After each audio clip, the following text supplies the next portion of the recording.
Up to $1 every Sunday.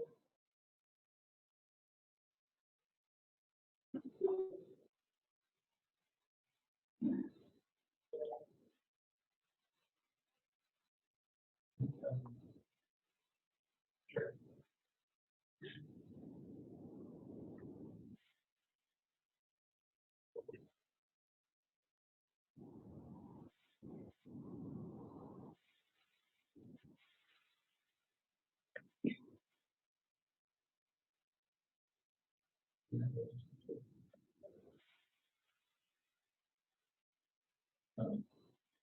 It would be better for us if we refunded the dollar and charged the full amount.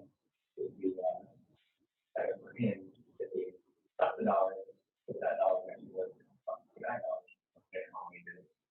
Probably we did it. Even so $9 minus previous.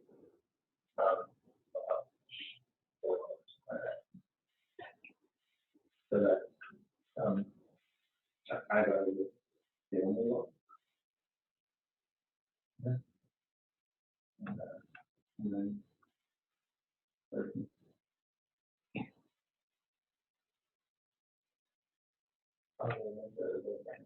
We would get a relation tax.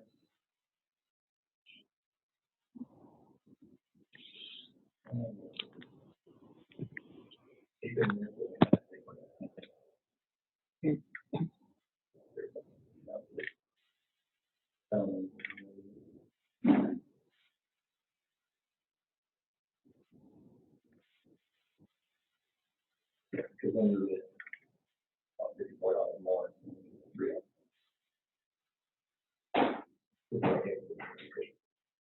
We shouldn't be credit for $50.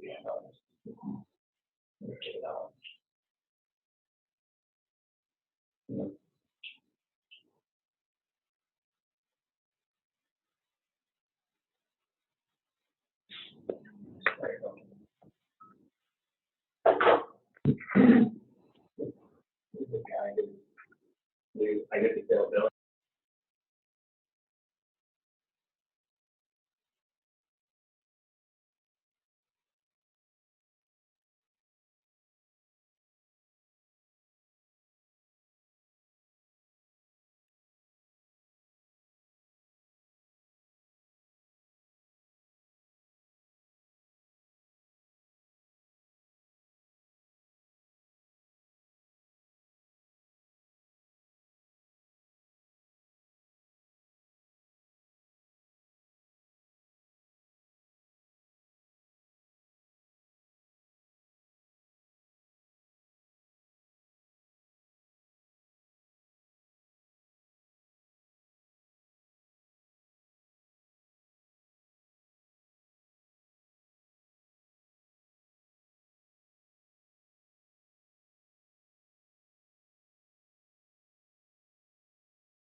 Hi, this is Lance Edwards.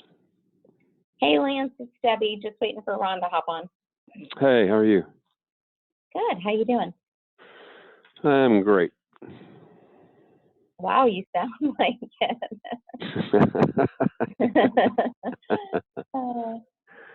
It is only Wednesday. Yeah. We've had a terrible sickness going around here at our office, so. Oh, we've had that a month ago.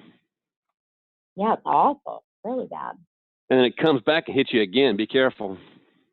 Oh, gosh. Yeah, I'm trying not to relapse. Trying to get it out of here and relapse. I've been on two rounds of antibiotics now and steroids and all that, so. Oh, my gosh. Hopefully it's on the way out. We'll see. Oh, my gosh. Nick, do you want All right, I think I've got everything I need here. So I didn't get any questions for Ron. He's just talking on terms, right? Yeah. Okay. Yeah. Have you done any of your podcasts? I know that you've probably done interviews and stuff. Have you done any specifically for the podcast yet for yours? This is the first one. Oh, okay. Well, good. That's fun.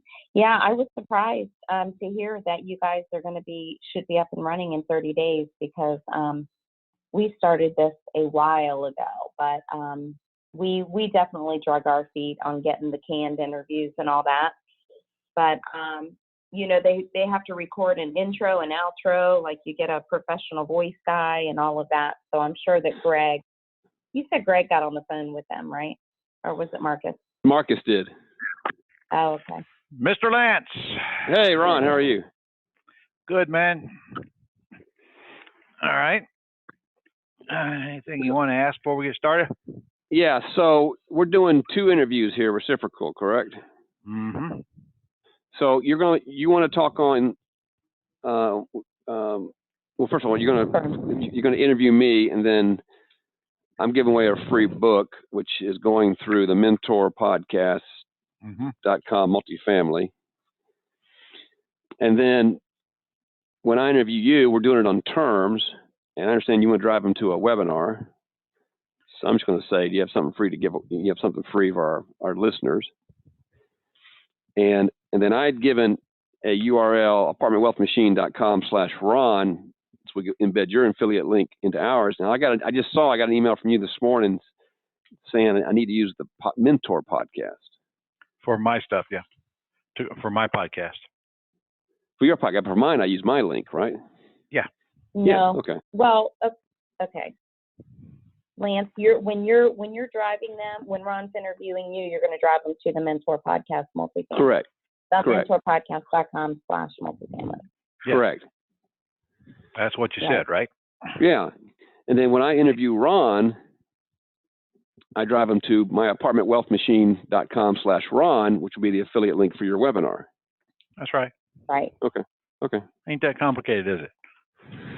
Nope.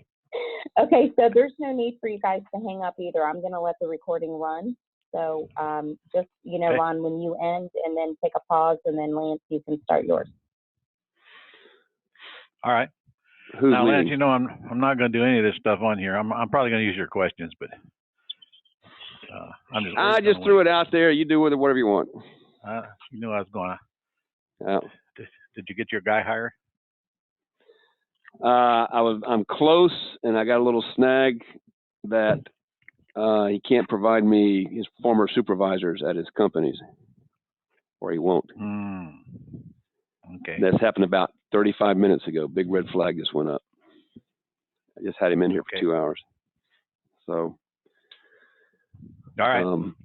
That's where I am. Ready to go? Yeah. All right. Well, hello, everybody. This is Ron Legrand in another ongoing series of the Mentor Podcast, where our mission is to help you make more money, keep more of it, protect more of it, and when you retire, have a lot of it left over. My special guest today is Lance Edwards, who happens to be the small apartment king. And I'm going to quiz him on why we should enter the small apartment world and what it's really like, not what people think it's like. So I don't know anybody better to tell you who Lance Edwards is than Lance himself. Hello, sir. Hey, Ron. It's great to be here. Appreciate you hosting this. All right.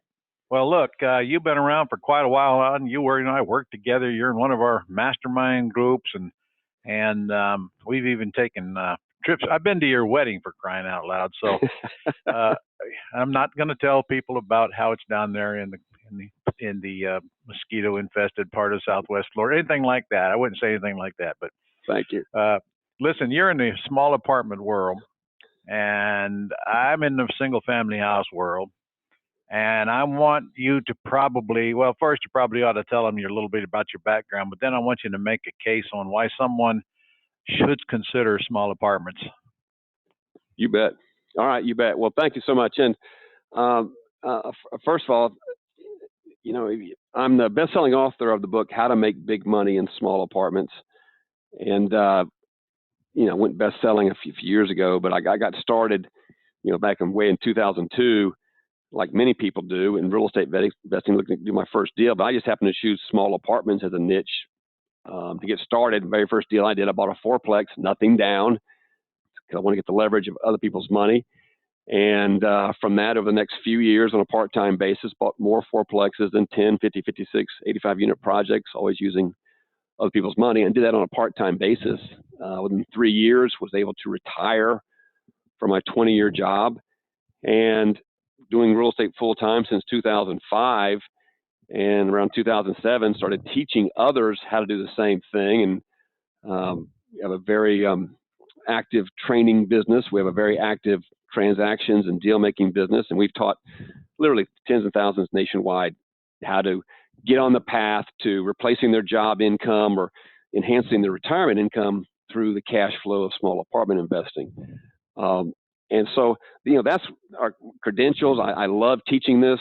I love doing transactions with students. And, as far as the advantages, I could go on and on. I know that you want to keep this concise, but, there's a number of really advantages that attracted me into the niche of small apartment investing. First of all, it's more money for the same effort. Generally, you're talking about bigger checks because you got multiple doors you're dealing with as opposed to this one door. You can wholesale these small apartment buildings just like you do with wholesaling houses. It's simply bigger checks, talking about $10,000 to $50,000 checks. And apartments, the thing about apartments, they're made to cash flow, which means you got one roof with multiple shared walls, one foundation. They are designed to be income producing properties. So on a per door basis, cash flows is just better. And a couple other ones I'll share here with you is that, when you're holding them for cash flow, you got multiple doors, so you got multiple tenants paying you. So if one person moves out, you don't go from 100% to 0% occupancy. You've got other people paying you, so you still got cash flow. And I'll say two more things here is that the analysis is all based on the numbers. It's math. It's simple math. We make offers, do transactions across the country, sight unseen, because it's simply, I don't need to see the property. I need to see the math. And one more I would share here is that, I don't want anybody self-managing, so you're not going to be dealing with tenants and toilets. And you can hire very good professional management companies, especially when you got multiple doors. There's more revenue, more money to go around, and hiring those good management companies. And so, for all those reasons and many more I can enumerate, I decided to get started here. And it's really just a decision to do that. Well, it's actually not a switch. It's an additional decision. There's no reason people can't be doing single family and multifamily. And precisely. For that matter. Yeah, you don't give up one to do the other. Before we go any further, though, I think you better define the term small apartments. Sure. Small apartments is 2 to 30 unit buildings. That includes duplexes, triplexes, and fourplexes, the residentials, and then 5 to 30 on the commercial side. Okay. So you're not one of these guys that wants to go out and find a 200 unit apartment complex. You're dealing in the small apartments because, in fact, they truly are less competition and a lot more of them, aren't there? Well, there are. And, it's interesting. I'll say a couple things about that. As I think the most critical deal for anybody getting started is the first deal. It's also the scariest. And so I want to see everyone start small, but you don't have to stay small. You can start small and then scale up once you get that critical first deal under your belt. But in addition to that, the point you just hit on, Ron, is that when you get into the larger properties, those 200 units and above, you're dealing with institutional sellers and institutional buyers, where it's much rampant in terms of the competition. Down here in small apartments, these are mom and pop owners. None of the big boys are looking for the small ones. They're not. There's no hedge fund going to buy a 20 unit apartment building. Precisely. It's just not worth their time, trouble, and money. And probably even more importantly, I don't know if you're going to touch on this or not, in the smaller units, I can get owner financing all day long instead of having to raise capital to buy them. And that's a fabulous point. And that's why, my office pretty much focuses, almost exclusively on owner finance deals, because just like you're saying, Ron, it's more common financing when I'm dealing with the individual owner. And with that owner financing, and of course, Ron, this, and is I can negotiate the down payment, I can negotiate the interest rate, it's all negotiable. Yeah, And absolutely. and Sometimes no you bank even get qualifying. them. Sometimes you just take over existing debt on them, subject to, don't you? That's People get precisely into right. business and don't learn the management part of it and decide they don't like it anymore because they actually have to take calls from tenants. And of course, all of that is manageable and controllable and learnable, because I can tell you from my experience way back, they taught me how to buy real estate, but they didn't teach me how to manage it. So it took me a long time to figure that one out. I tell you where I learned from the tenants. Yeah, that's exactly right. That's why I say never self-manage. Yeah, we're not very right. good at it. Especially in our world where we're automated and systemized, and we have very little to do because we let other people do the stuff we don't really want to do, and it's for such a small amount of money as well. And I would say this: everything that Ron, that you teach with regards to single family, about owner financing, the lease options, it transfers over to small apartment buildings. They're Sure. the same mom and pop owners. I mean, it's almost identical. The due diligence is a little different going in, but it's almost identical to how we buy them. Correct. And your case, though, sometimes you hold them for longer term, especially if you're working with students who want to do that. And sometimes you just flip them, right? I mean, some people think I'm buying apartments to sit on them for 20 years. That may or may not be true, but a lot of your students just flip them, don't they? Yeah, I mean, the strategy that I teach is, the simplest way is flip one, hold one. So, we're creating deal flow. We got ideas, obviously, how to monetize every prospect that comes, or lead that comes across our desk. So, but not necessarily every property is going to meet our buy and hold criteria. Well, but we can still flip them to someone who would. For example, if it's a vacant building that's a total rehab, maybe you don't want to get, I don't want to get involved in that, so I flip it to a rehabber. And then along the way, I'm cherry picking the ones that I want to hang on to and add them to my portfolio. So flip one, hold one. Or ultimately, you get to the point where you hold one, flip none. Yes. Always said that first you take care of today's cash flow needs, but honestly, it won't take but a few apartment buildings, and that's already done in monthly cash flow. And you worry about building an empire after your cash flow needs are taken care of. But we get to do both of those simultaneously because your cash flow is almost instant. And as long as your cash flow is there, it makes all the other decisions a lot easier. And plus, we quit making chaos management decisions because we're not strapped for cash and we can buy groceries next Friday. So, well, that's exactly what I teach, because I say, you're talking about, minimum $10,000 on these flips, but really think in terms of 10 to 50, nominally, like say around 20. And so anyone can do the math. If you need $40,000 to replace your job income, that's 2 deals a year. If you need 60, that's 3 deals per year. This is part-time. And, you do that through the flipping to give yourself some either replacement income or some additional income, take the pressure off, and then you cherry pick and start accumulating until you got enough passive income. You don't need to be wholesaling if you don't choose to. Correct. Now, I read in your book that you emphasize that you're really just a marketing company. What do you mean by that? Well, I think each of us. What I say, each of us in the real estate business, we're really not in the real estate business. We're in the marketing business. Meaning, if our phone's not ringing, we don't have a business. We have a hobby. And just like any business in a marketing business, and so our marketing is, I got to find deals and I got to find dollars. And deals, I got to find the motivated sellers, get them under contract. Marketing for dollars means I find either a buyer I'm going to sell this property to, or the dollars means a private investor who's going to lend me the money to buy it. Because, whether it's single family or multifamily, and it's marketing. We got to get leads coming across, and then we figure out how to monetize them as they come across our desk. It's really not hard to sell cash flow, though, is it, Lance?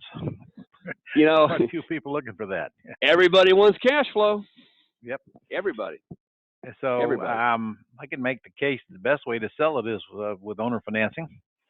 That way you have a monthly income coming in over and above what you're paying out without having to do anything with the property. But sometimes people come in and stroke you a check. I sell buildings that way. And so just exactly what you're saying. I sell the building. I get a chunk of cash for down payment. They're paying me a monthly mortgage payment. I got passive income, and I don't even know what color the building is anymore because they're the owner. They take care of it. It's great passive income. True passive income. And the good thing about apartments is that you don't need appraisal because the numbers calculate the value. Why don't you explain to me? I want you to try to teach our listeners how you go about determining the value of a, I don't know, let's call it a 30-unit apartment complex after it's been stabilized, meaning rented up about 95% or so. But it's not stabilized right now. It's not stable. Right now I'm buying it and I got 15 vacancies and I got a lousy manager. I got a mom and pop doing it and fighting all the time, doing a crappy job of it and pissing off all their tenants. And that's the reason the place is half vacant like that. But I can buy it like it is, so I can buy it at a deeply discounted price. Now, what do I do to determine what it's worth after I get it stabilized and almost fully rented? Give me the math. Super. All right, so it's simple math. So if you're listening, of course you're listening, but you might want to write this down. But it's really, you can probably follow it straight away. The value of an apartment building is one formula, and it's the value equals the NOI divided by the market cap rate. So the value equals the NOI divided by the market cap rate. Okay, market cap rate is a constant we get by calling brokers. Let's say it's 8%. The NOI, which is the top part of that formula, is the net operating income, is simply the revenue minus the expenses. Revenue being primarily rent, but it could be some other odds and income, but primarily it's rent, revenue minus expenses. So market value equals NOI divided by market cap rate. If I want to know the future value at a new NOI, this is called an income-based appraisal, by the way. This is how an appraiser would do it. So all I need to do is figure out, I know the revenue today. Well, what will the revenue be if I'm 70% occupied or 50% occupied today? What will the revenue be when I'm 90% occupied? All right, stop now. First of all, NOI stands for? Net operating income. Okay, so let's start there and break this apart piece by piece so we don't lose everybody. Okay. In order to figure the net operating income, you start with the gross revenue that you are projecting, and in my case, it was 95% full at rates that we collect from doing our market analysis, what's everybody else with similar units renting for in the area, which you can get on a lot of websites. Yep. Okay. So we start with our income. Now we start deducting our expenses, which we usually get from the seller, certainly if there's an agent involved, but if not, better get them from the seller before you go buying a property. But there are a couple expenses that people tend to forget, such as management. Management company. Yeah, when you get one of these from mom and pop, they're managing it themselves, so there's no management number in there. Might want to not forget that one, because you're going to be paying a management fee. What do you think that would be on the average? You should figure 10%. 10%, okay. And then sometimes there's no vacancy factor in there, but we're already adding it in because we're figuring it 95% occupied. And then people also forget to put in a reserve factor in there. Mom and pop have not put in any kind of reserves. That's setting a little money aside every month, so when you need a new roof or you need a new whatever, a new paint job, that the money's in there to do it. And also, the expenses do not have anything to do with the interest or the principal on the underlying note. So people forget that as well. So we take the income, we subtract all the real expenses, no depreciation either. And now we get to down what we call the NOI. And it's a very important number, isn't it? Because from that, everything is generated. All right. So we've explained that one. Now I want you to explain the rest of the formula. We got the NOI. Okay, so we got NOI, net operating income. So here, let me say this. The value of an income producing property depends upon the income. So we know the NOI. So the formula is the value equals the NOI divided by the market cap rate. All right, I'm going to let you explain that cap rate thing. Good luck with this one. Well, the market cap rate is the return on capital that the market expects to get in that market. And is set by the marketplace in each particular market.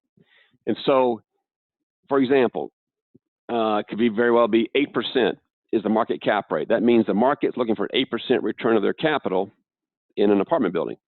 Excluding These numbers, any debt. Without any debt. Without any debt, precisely. Okay. Your actual return is going to be higher, but let's just keep it simple. So the market cap rate is set by the market. These numbers you get by calling commercial brokers in any particular market, and they'll give you the market cap rate. That's pretty much the only way you can get them, isn't it? If you want to talk to appraisers, but you know, it's easier to talk to the brokers. Same difference. They're brokers. So because it fluctuates from time to time based on the demand in the marketplace for that type of an investment, based on the times we're in. Correct. And the more stable the investment, the lower rate of return they're willing to accept. Does that make sense? That's exactly correct. For example, a Class A apartment building is more or less, well, I don't know if it's less risky or not, but apartment buildings, period, are less risky than, say, office buildings. Because I got a lot more tenants. One moves out, it doesn't leave a big hole. So generally, would you say office building cap rates, people want a higher rate of return? They're going to want a higher rate of return. The more risk there is, the higher the rate of return they're going to want on it. Okay. Now, you're going to have to try to explain that as my cap rate goes up, my value isn't going up. All right. So I'll let you do that one. This is the part, and everything gets backwards at this point. So just everyone bear with me. So remember our formula: the value equals the NOI divided by the market cap rate. So when the cap rate goes up, the value goes down because of that formula. They're inverse relationships. Let's explain why. Well, because if I have again, value equals NOI divided by cap rate. Because the cap rate is in the denominator, as that number gets bigger, it's making the value go down. I think I got it. Let me take a stab at it. Sure. You can clean me up. If I'm requiring a 10% rate of return on my investment over an 8% rate of return, that means in order to get a 10% return, I have to pay less for the property. Correct. I'm gonna let that sink into everybody. So, so the higher the cap rate, the less I'm paying for the property and the less it's worth. The lower the cap rate, the more I'm paying for the property because I'm willing to accept a smaller rate of return for my money. Did that sound right? That's precisely correct. That's Okay. precisely correct. And I would add to that for everyone that, you know, when you're evaluating apartment buildings and buying apartment buildings, you're not buying real estate. You're buying the cap rate. That's what You're buying. Sure. the buyer's looking for, a cap rate. You're buying net operating income. That's what you're buying. Cash flow. So really what that means is then that I need to buy at a high or no cap rate, because if there's no net profit, there's no cap rate. If the property is losing money, there is no cap rate because there is no return on investment. Correct. So I need to buy at a high or no, and then we'll hopefully turn it around and sell it at a low cap rate. That's it.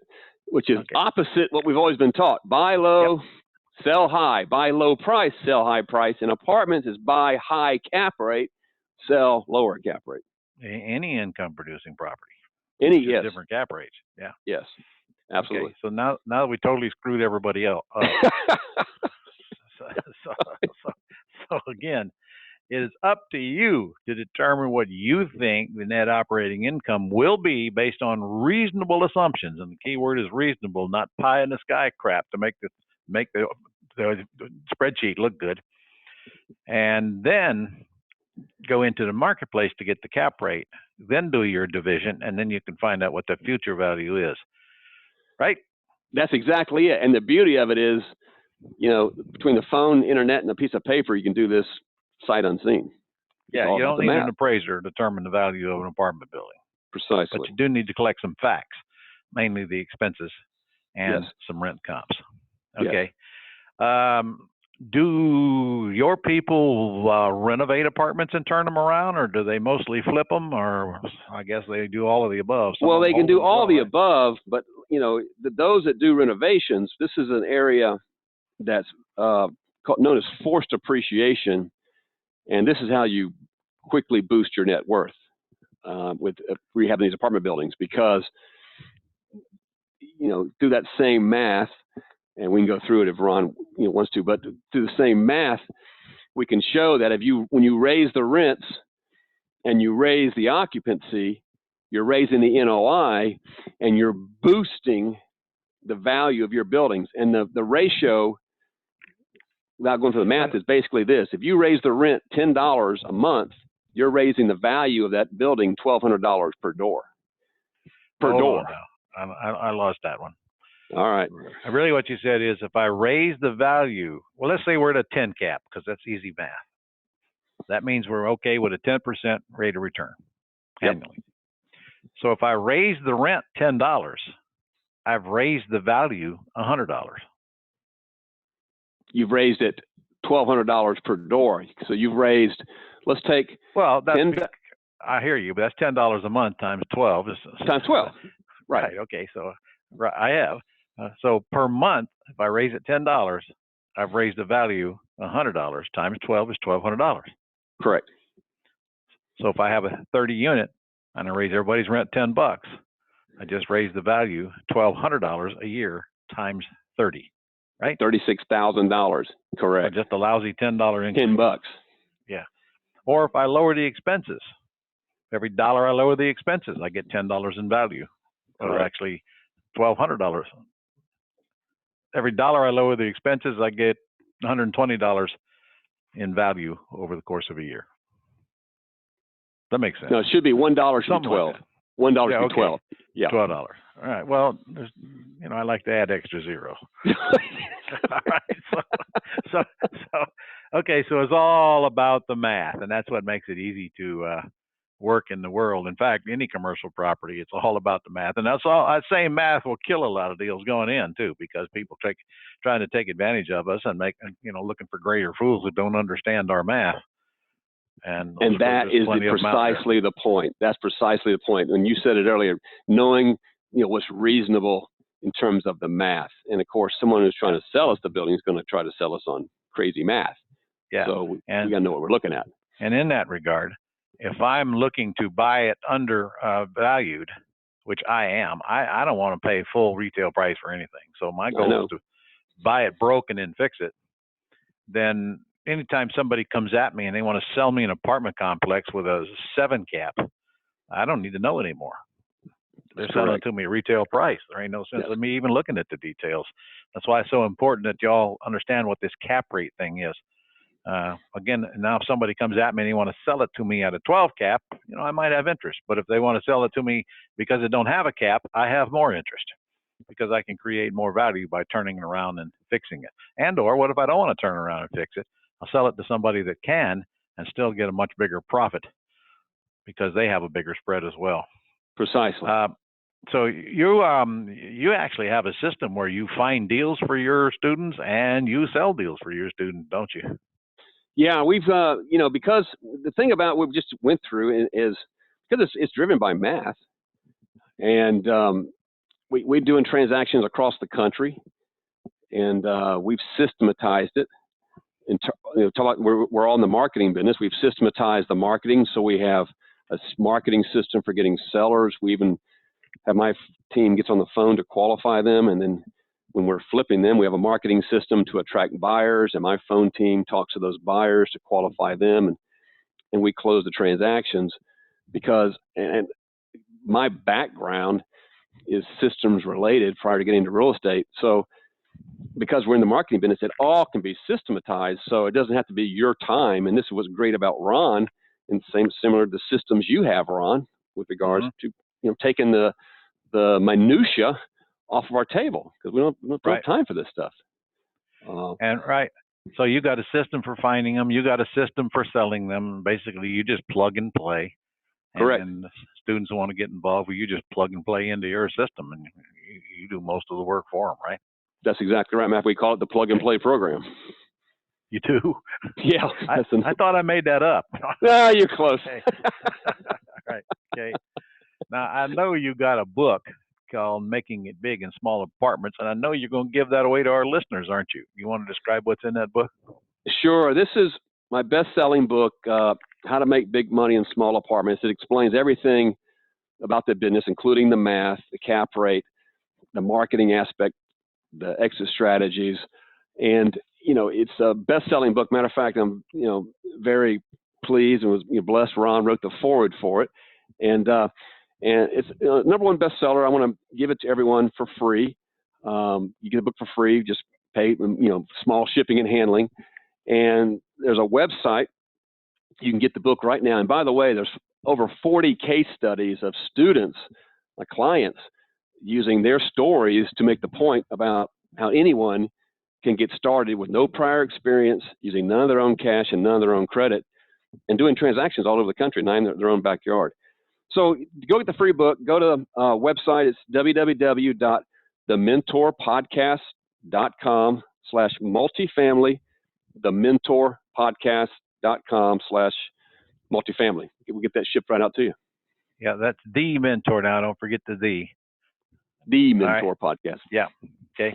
All right. Well, and if you want to learn what's going on in Ron's world, you know where to find me, ronlegrand.com or ronsfreebook.com. If you want to get my book on single family houses, you can set it there beside Lance's. And I think our pictures are both on the front cover, and you can see which one of them has the handsomest face. Of course, I already know the answer, Lance.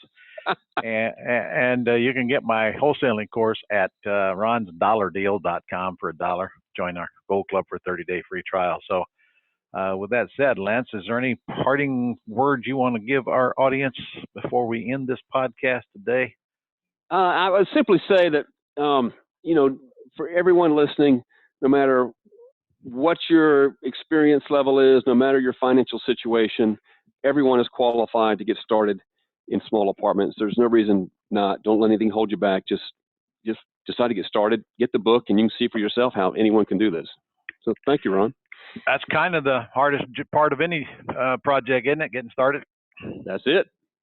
Yeah. Well, all right. Well, sir, I appreciate you taking the time to give us your wisdom today. And thank you, everybody, for listening to the Mentor Podcast. And there are more coming, so stay tuned. So thanks, Mr. Edwards. See you soon. All right, sir. Okay. I'm done. All right. And all right. So now, I better get this out here to remember your website now, hadn't I? apartmentwealthmachine.com/Ron. Got it. Okay. All right. So I'm going to follow a similar format, but you want to talk about terms of different ways to get properties Whatever you done want to talk about. I don't without care. banks. All right. Okay. All right. We ready? Mm-hmm. Well, hello, everyone. Hi, it's Lance Edwards, and welcome to today's podcast. And, I've got a real treat today. We've got the king of real estate investing, we've got Mr. Ron Legrand with us. And I'm going to let him, introduce himself here in a moment, because no one can do a better job than Ron. But to give you kind of an idea of what this man has meant to our industry, he's been doing it probably for more years than he wants to admit. He's done transactions, multiple thousands of transactions. He's known as the millionaire maker because that's what he literally does with people that, follow his tutelage, follow his instructions, and take action. And these are people with, from all walks of life, no prior experience, no cash, no credit, bankruptcy. The financial situation doesn't matter. He is, when it's the old E.F. Hutton days, when E.F. Hutton talks, people listen. Well, when Ron Legrand talks, people listen. So we're in for a real treat. Ron, I want to thank you for joining us today on the podcast. It is my pleasure, sir. And, I was just thinking, if I'm the king, I'm going to instruct my wife of 52 years to start calling me Your Highness. What do you think? Yeah, think I can get away with that? I'm sure that works well. We do a podcast on that if you would, please. Okay. But What do you want me to do? Talk about me a little bit? yeah, introduce yourself to everyone. That tell us about Ron Legrand and your kind of your main topic you want to talk about today.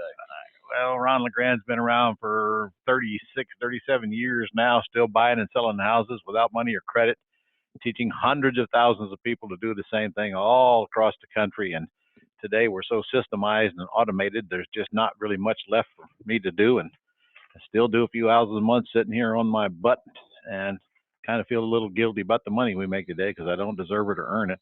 But I'm not giving it back, just for the record. And honestly, it's kind of cool to be in the real estate business today because it's so easy that, frankly, all the grief and the myths about how hard it is and all the stuff that can go wrong are just not true. Because in my world, we operate without risk. We eliminate the risk because we don't guarantee debt. We don't write big checks. And today it's mostly about the terms business, Lance. I've done it all. Look, I've done residential, I've done commercial, I've done the small apartments, I've done the large apartments, I've done all kinds of commercial and developments, and well over 3,000 houses along the way. I quit counting about 10 years ago, don't even care anymore. And I'll tell you, my favorite thing to do today is the pretty house business because it's so simple, it's so easy, it's so little grief involved in it, and all of the problems that come along with real estate are mostly gone that most people think are part of what we do today. And I suppose I'm going to have to explain what that means, the pretty house business, aren't I? Yeah, please, because I think a lot of people think about, ugly houses or, junkers. So talk to them about, what does that mean, Ron, pretty house? Well, I've done my share of ugly ones. I've done probably 1,000 rehabs, and there's nothing wrong with doing rehabs, except for the costly entanglements that come along with it. There's big checks at the end, and I don't really have any problem with that. I still do a few of those a year. And there's wholesaling, which is just flipping houses and getting checks. There's nothing wrong with that either, except maximum taxes and smaller checks. I've learned that there's another part of the business, which we call the pretty house business, which is a synonym for terms. Terms meaning we buy with terms so we can sell them with terms. And that cuts out any repair responsibilities, no realtors involved, no investors involved for that matter, no raising capital, no private lenders needed, none of those things that come along with the ugly house business. And we're in and we're out, and usually in less than 30 days, with checks as small as $10,000 and as large as $100,000 or more. And we retain ownership of the house. In my case, we lease option them out to tenant buyers who give us great big non-refundable option deposits. They get the option to buy. They accept the responsibility of the repairs for the option to buy, and they pay monthly rent and thousands of dollars up front to gain access and control of the house. So when I get sellers to give me terms, now I can offer terms, and I've got an easy, fast turnaround on beautiful houses in beautiful neighborhood, Lance. I want our listeners to understand we're not dealing with crack houses and crack areas here. We're dealing with probably $250,000 houses on up to $2 to $3 million houses across the country, and this risk is the same, almost none. This is the thing that's, really attractive what Ron's doing. And as you said, he's done it all with these pretty houses, higher price, nicer neighborhoods. Now, Ron, I'm going to ask you to, maybe explain terms a little bit more, because a lot of people may not be familiar with this. They may, they've all been told the conventional route. The only way you can sell a house is you got to sell it to somebody and go get bank qualified and get a proctology exam. So talk to a little bit more about what this terms actually means. All right, let me think of one here. I just did. All right, I got one. It's a $225,000 house if it was in excellent condition, and it is pretty darn close, actually. I took over a lady's debt on it for $156,000, and she was 2 months behind on her payments. Now, I don't want anybody to get the impression we're dealing with foreclosures, because it's rare I even find one that's behind on payments, but this particular one was. So she gave me the house. She didn't care. She was moved out of it anyway. She said, if you have it, you can have her. What's owed on it? So I said, okay, I'll pay your closing cost, which I did. And I took over her debt. In fact, in her case, I took it what we call subject to, Lance, which means she just deeded me the house and walked away. She didn't care. She's a senior anyway, never intends to buy another house. She could care less. So she just deeded me the house, which means the loan stays in her name, and she walks away. All right. So here I am in the house for $156 plus a couple of payments of, I think they were around $1,000, $1,100 a month, and needs very little work on it. So I put a lease option tenant buyer in the house for, let me see, I got, make sure my numbers are right here. I leased optioned that one out for 210 as is. I didn't do any work, didn't want to do any work. So I put a tenant buyer in there for 210, and they gave me $20,000 non-refundable option deposit. So now remember, that deposit goes toward their down payment, but they don't get it back if they decide to move. If they buy, it's credited toward their down payment. And that deposit is my money. You get to keep that money. I don't have to bring it to closing. Some people confuse us with realtors where we have to bring the escrow to closing. There's no money we have to bring to closing. We just give it as a credit on the closing statement. So that buyer's got a $20,000 credit on the closing statement coming toward their down payment if they buy. Now, if they don't buy and they move, they forfeit that $20,000. So they gave me the 20 grand. I gave them the keys. The attorney closed the lease option deal, which incidentally the tenant buyer paid the $400 fee to do. So now the tenant is in the house. She owes $190 on it, and remember, I only owe $156 on it. So I did put out a couple of payments and some closing costs, but I netted somewhere around $15,000 out of that 20. But she still owes me $190, and I only owe $156. So someday she might go get a loan and pay me the difference. But here's the cool part: she's already given me $20,000.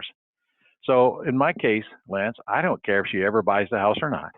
In fact, I just assume she didn't, because what I just described to you is a golden goose. That's what we call them. They just keep laying golden eggs. Because she's paying me $1,500 a month rent. I'm getting almost $500 a month difference between what I'm paying and what I'm receiving. I don't do any repairs. They've been all passed on to her. She accepted responsibility as a condition of her option to buy. So that golden goose has already paid me 20 grand. I'm getting $500 a month for as long as she's in it. And maybe someday, if she ever goes to the bank and cashes me out, I'll get the difference between what I owe and what she owes me, which is, I don't even know what it is. 156 from 190, about 34,000. Yeah, but remember, every month that goes by, my debt goes down. Her price doesn't. So she owes me 190. If it takes her a year or two, then I'm going to even know less than the 166. Every month that goes by, I make more money. Now it's up to her to go get a loan. She's paying it down for me. Now, well, I'm paying it. She's just paying me rent. See, her price is fixed. My debt is going down every month. So that's an example. It's a small example, but that's an example. Well, let me dissect a couple of things there. So just to recap it. So you own the house. It's your house. And she's leasing the house, but she has an option to buy. Correct. So if she fails to make a lease payment, then your remedy is eviction. Well, I'd have to put her out of the house, but here's the good news. People who give you $20,000 down almost never fail to pay the payments. They have skin in the game. They're a different quality tenant buyer than a regular tenant. You know, she obviously intends to buy, or she wouldn't give me $20,000. And these kind of folks, then I'm not telling you they all buy, because they don't. In fact, the majority of them don't buy. I'm going to let that one sink in for a minute. The majority of them call me up a couple years later and telling me they're moving. And of course, if they move, what do they leave behind? The 20 grand. And then I got to go out and do it again, collect another 20 grand. It's the pits, Lance. It's the pits. Well, that sucks. This goose just keeps laying golden eggs. All right. So this is the pretty house business. So here's a question I got to imagine some people are asking now. A couple of questions, Ron, is, you know, where do you find these, and why would anyone let you just take over the payments on a pretty house?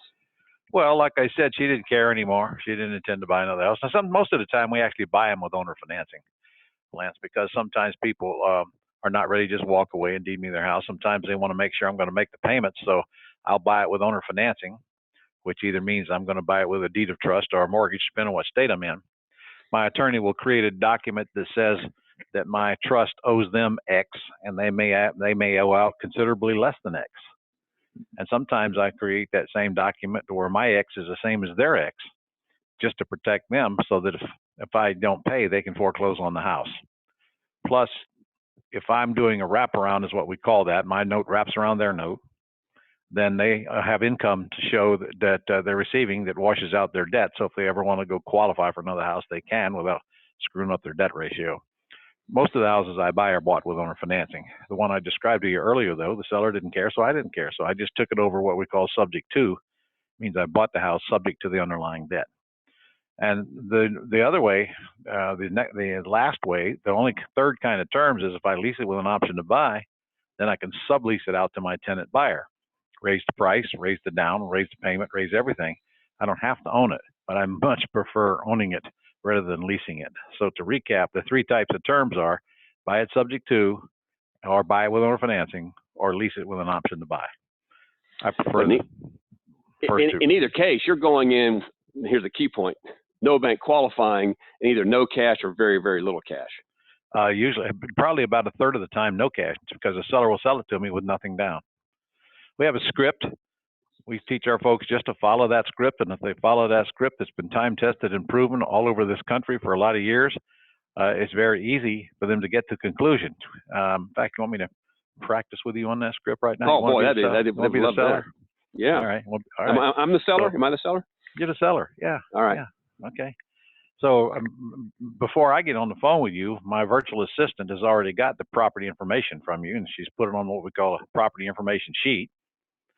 And they fill those out. We have virtual assistants. It's called 25,000 sellers a month for our clients. They do the hard work. So here comes this property information sheet. And one of the questions on there is, would you consider taking a monthly payment until we can pay you off in full? And if that comes back yes, and about a third of them do, then I'm going to get on the telephone and I'm going to go to the following script with you. So here we go. I'm calling you back maybe the next day. I'm saying, hi, Lance, this is Ron. You had a discussion with my assistant yesterday about your house. Do you got a minute? Oh, yeah, sure do. Yeah. Okay. Well, listen, you've indicated here that you said that you would consider taking a monthly payment until I could pay you off in full. Is that correct? Yeah, that's correct. All right. Now, what I'm going to do next, Lance, is what we call the $1 million script. So you guys listening, the $1 million script, here it comes, because it truly is worth $1 million. Here we go. Well, Lance, if you and I could agree on terms, what would be the least you could take for the house? Make up something. 120,000. No, make up something higher. I don't deal in $120,000. Okay, you're right. So 220,000. Okay. So is that the best you can do? 210. All right. I'll make a note. 210. Well, may I assume you'll sell with nothing down? I don't know about that. I'm not sure about that, Ron. Okay. Well, what would it take to make you sure? We usually buy them with nothing down. I'd like to have maybe, I'm gonna need some moving money to move out. Okay. What is the least you need down? $5,000. Okay. All right. Well, we'll talk about that when I get out there then. I assume if I cover your monthly payment, you're okay with that till I pay you off? Oh yeah, that'd be good. Yeah. Okay.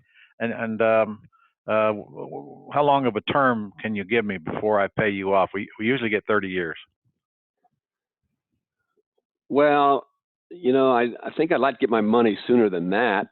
I don't know, 20 years? We can probably work with 20 years. All right. Okay. So look, I think you're flexible enough for me to make an appointment and come out and take a look at the house. And before I leave, we'll either have a deal or we won't. Is that fair? Sounds fair to me. Okay. Couple more questions, Lance. Are you the only owner? Yes, it's just me. Just you? You have no wife? No, no wife. All right. All right. Last question. If I come out to your house and I like what I see and we can agree on the terms, are you ready to sell your house today and get some paperwork done while I'm there? I don't see why not. Sounds good to me. Okay. All right. Then, sir, we are going to set an appointment. This conversation is over. Now, what just happened? What happened was, you may not realize it, but you just made me an offer. Right. And your offer was so enticing, it makes me want to come to your house and get it in writing. I might polish it up a little bit when I get there because you still want 5 down. And I may or may not be willing to give you that because we haven't even discussed what you owe yet. But you've given me the right answers. So it appears to me like you're going to be a golden goose. I'm going to go out there and I'm going to buy your house with little or nothing down. I'm assuming we're going to have a reasonable payment on it. I'll know that with a sheet in front of me. You've already told me you'll go 20 years. Criminy sakes, what else do I want? So I'm going to come out there and buy your house that you just made me an offer on. See, we don't make offers. We get the sellers to make us offers by reading a very well-crafted script. And that's the part that I think is, one of the many fascinating parts of what Ron, you're doing is that you are getting the seller to tell you what they will accept as they offer. You're not making any blind offers. You just get them to tell you and go from there. Sometimes I make them re-offer to me. Like when I ask you, is that the best you can do? And you come down $5,000. And I'm going to continue doing that. But that's the truth. You make me the offer. And then all I got to do is decide if I want to go or not go. And, if you give me crazy numbers, I'm not going.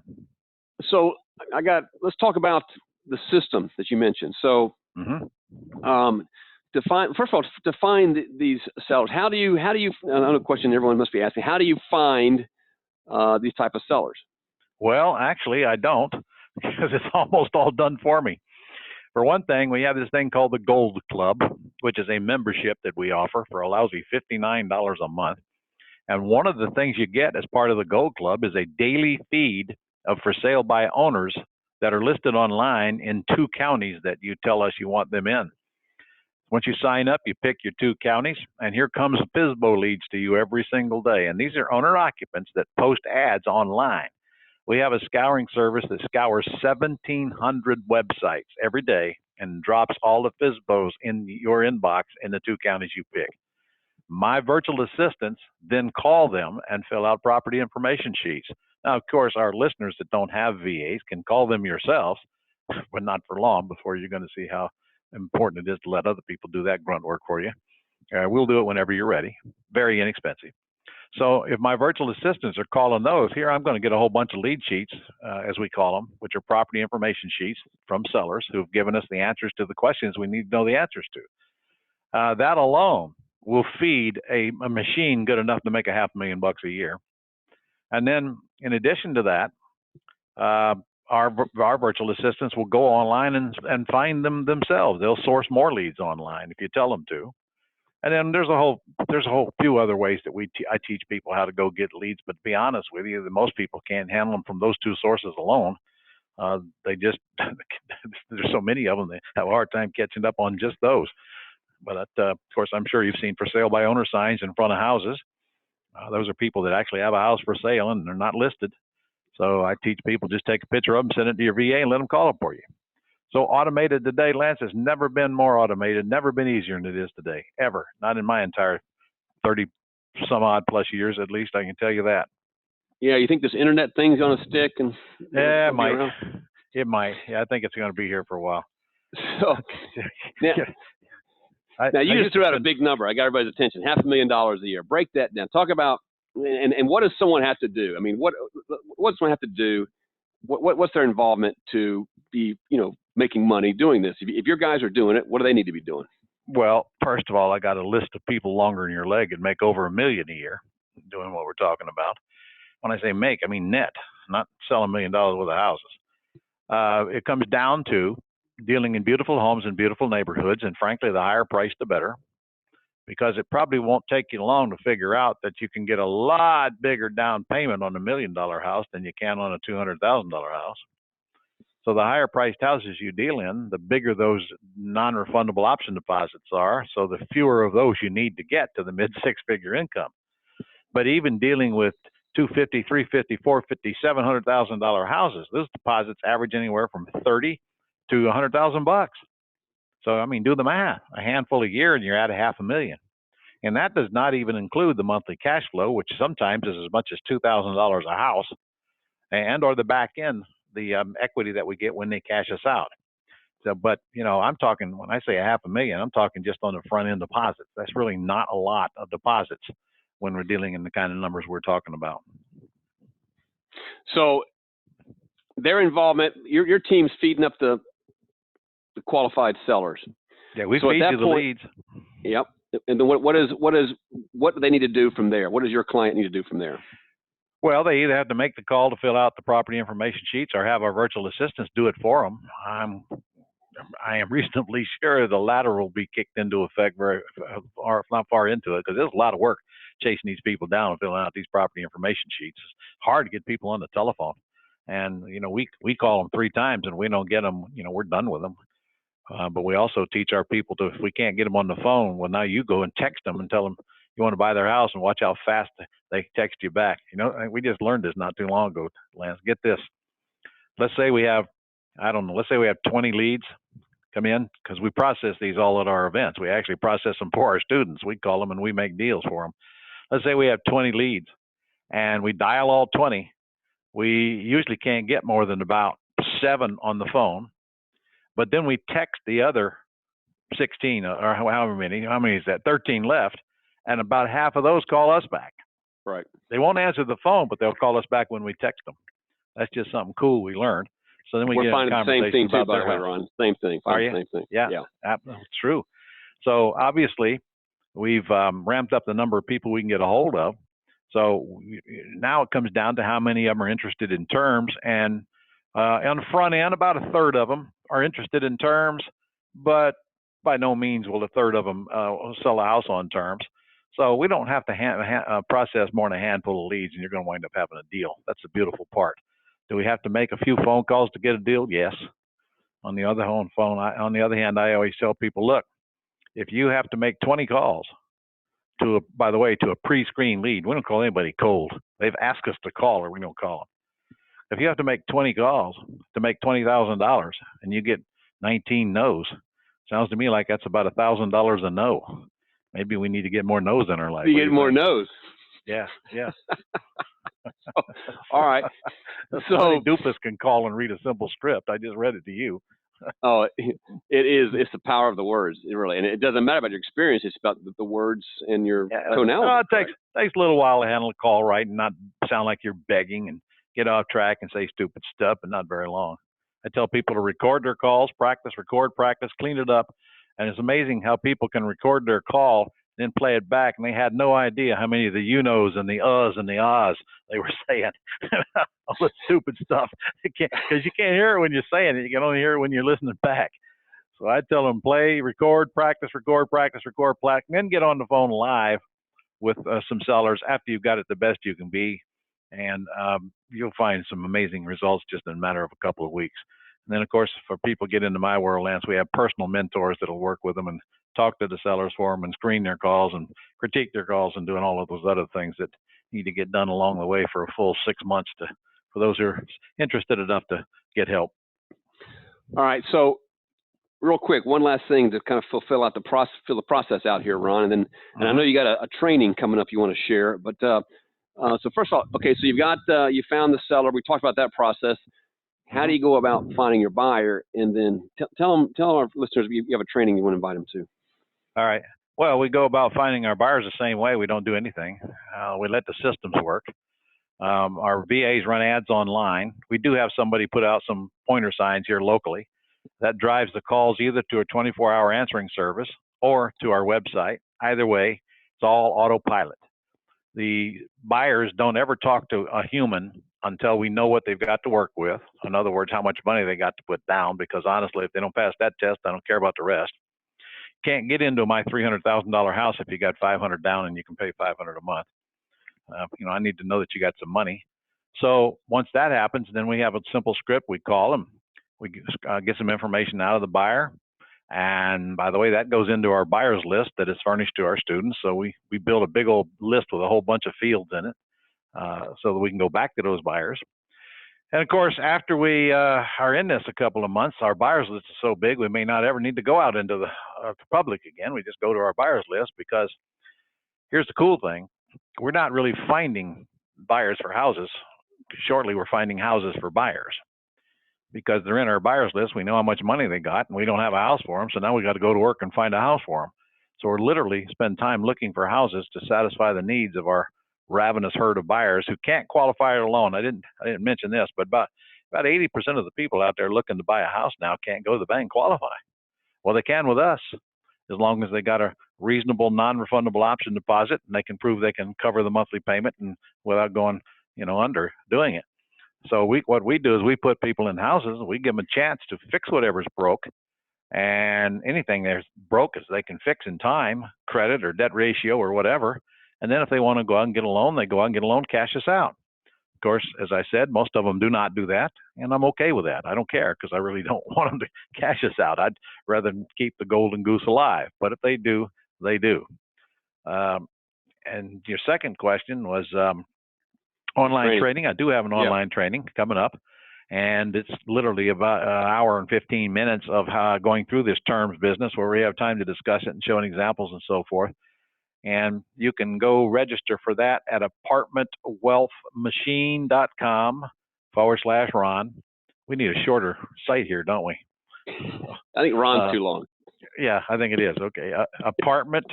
Apartmentwealthmachine.com. I'm assuming you can spell all those words, /Ron.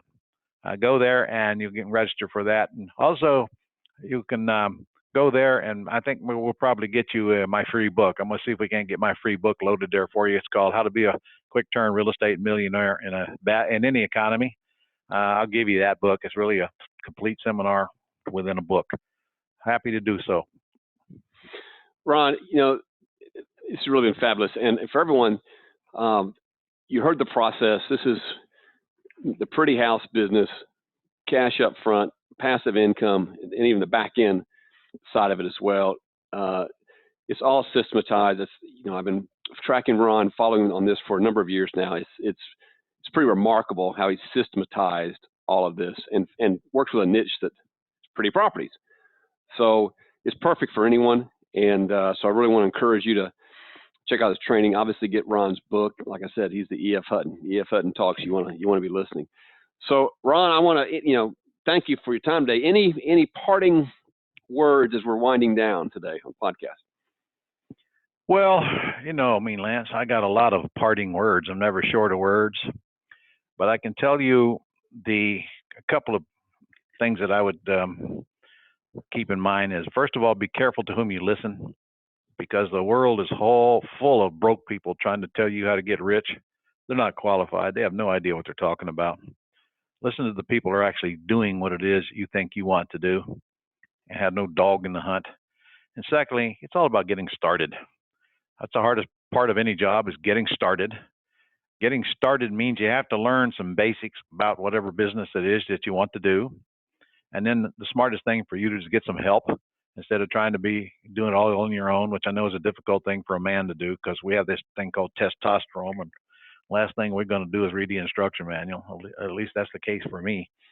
In fact, if it's working, Lance, it must be fixed. Wouldn't you agree? That's right. Well, you're a man too. Exactly. So, anyway, do not settle for mediocrity. Do not underestimate your worth. You're worth a lot more than you're allowing yourself to go make.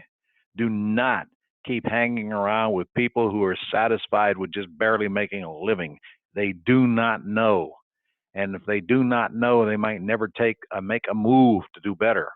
There is so much money out here in this thing called real estate. And I'll confess, there's a lot of ways to make money today. Real estate's one of them. But I'll tell you, it served me well. And I'm going to keep dancing with the one who brung me. And real estate is not my chief form of income today, but I'm not going to abandon it, because it's always been good to me. And it's also a great way to create wealth. And we haven't even discussed how to do it tax-free in your Roth IRA yet, nor will we on this conversation. But the key is movement. A little bit of movement is better than a boatload of meditation. Boy, that's spot on. And guys, take note. I told you he's the millionaire maker, named the millionaire maker for a reason. He was talking about, people doing $1 million a year income through this pretty house business. I've met those folks. And so check it out. Go get the free training and just follow Ron, everything he's doing, because he's one of the ones you definitely want to be listening to. That's why I invited him on the podcast. And so everyone, thank you for joining the podcast. We're going to be looking for our next series of podcasts coming up, and look forward to being able to speak to you with more great educators. Take care, everyone. Goodbye. Thank you. All right, man, we did it. Good job. Yeah, good. That was good. Both of them came out well. That was good. All right. Listen, can I call you offline real quick? Sure.